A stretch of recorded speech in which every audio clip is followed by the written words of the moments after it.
Life after Torrijos. No one in the military command was prepared for Torrijos' death. He was our leader, and his charismatic style dominated the military institution. It was as if we lived under a paternalistic umbrella in which certain basic tenets, the structure, style, and substance of our lives, were all taken for granted.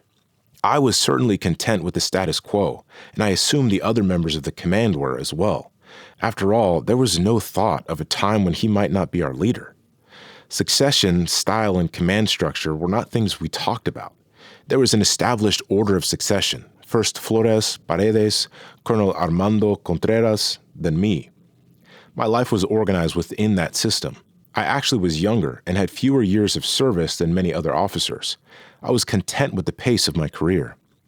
Flores took over as interim leader without a struggle, as if Torrijos was still guiding the system. His ascent was the natural order of things. Flores was the son of a famous leader of the Panamanian National Police and was a graduate of the Nicaraguan Military Academy in the time of General Anastasio Somoza. He was a simple soul, calm-spirited, a good athlete. He tried to maintain a good relationship with everyone he came in contact with, to make friends wherever he could. Flores was not up to the job of commander. He had difficulty assuming the place of such a dominant personality as Torrijos. He didn't feel like the commander, nor did he adopt the title due him, General of the National Guard. He retained the rank of colonel like the rest of us and didn't even move into Torrijos' vacant office, which remained as a kind of ghostly reminder of him. At first, there was no problem. In the weeks after Omar's death, we closed ranks, much like a family pulls together after a parent dies. The survivors cooperate to keep the house and the family structure intact. Each of us had his job to do, concentrating on maintaining the system as Torrijos intended it. That structure, after all, was the only one we knew. After a while, though, as in any family, reality set in. The guiding force of Torrijos' leadership grew dim. Flores was unable to remain in power. On March 3, 1982, Paredes, next in the chain of command, was promoted to general and assumed the post of commander-in-chief, which had seemed vacant ever since Torrijos' death. I was never close to Paredes. Rather, our relationship was that of superior officer to subordinate. He had been in the military longer than I, and it was always assumed that he would be commander first. He was capable of great loyalty to his friends and family. He held his family, particularly his sons, as all-important in his life. Immediately after becoming commander, Paredes set about his further goal of becoming president of Panama. Late in 1982, he summoned Contreras, me, and Diaz Herrera to a meeting where he declared his plans, along with a twist.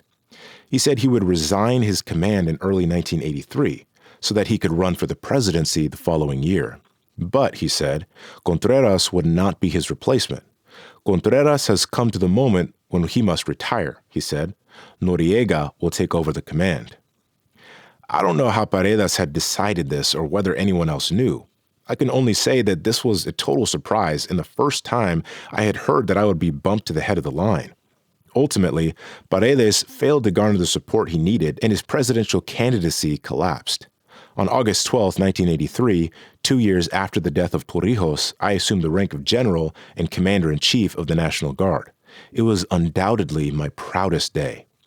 My power came as a result of the Revolution of 1968, after which a new constitution was promulgated, stating that the government shall exercise power in harmony jointly with the National Guard. The armed forces were designated to uphold the affairs of state so that laws could be enacted and carried out. It was a division of efforts: bureaucratic administration, paperwork, and economic theory. International relations and protocol were handled by the President of the Republic. Internal affairs, civil defense, emergency management, and labor relations were handled by the Commander-in-Chief of the Armed Forces. This Panamanian structure had historical roots. Since the foundation of the Republic of Panama, the administration of Panama was of key concern and interest to the United States. Having a commander-in-chief in charge of public order, blessed by the United States, made the canal a lot easier to control. The United States essentially imposed the structure and personality of the Panamanian government from the very beginnings of the country in 1903. In Panama, civilian and military power were condemned to work hand in hand. I had learned this by studying Panama's past. Throughout our history, politicians have fallen back on the military as the final arbiter. Faced with the indecision of the civilians, the failure to get to the root cause of the problems in the country, we saw the civilian power structure turn time and again to the military.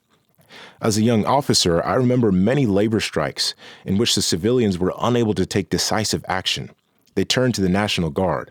We were the ones who had the contacts within the unions, who would be able to establish a dialogue with the union leaders, prevent strikes, and look for solutions to their problems. This gave us a natural leadership role. This is no surprise considering Panamanian history. What we call the traditional political parties are really interest groups founded by the wealthy families, who were always allied with the United States. Their overtures to the masses were confined to election time, when they were forced, as we say, to bathe in populist waters. Compare that with the Democratic Revolutionary Party, founded by the military under Torrijos, where the base of support was the people. They were accustomed to having direct contact with their leadership. In any case, I had a clear vision of my power in terms of Panama. I understood the politics. I understood my base of support, both within the military and among the masses. But what I did not accept was receiving orders from the Americans, nor did I accept being subordinated to the caprice and interests of Panama's economic power brokers.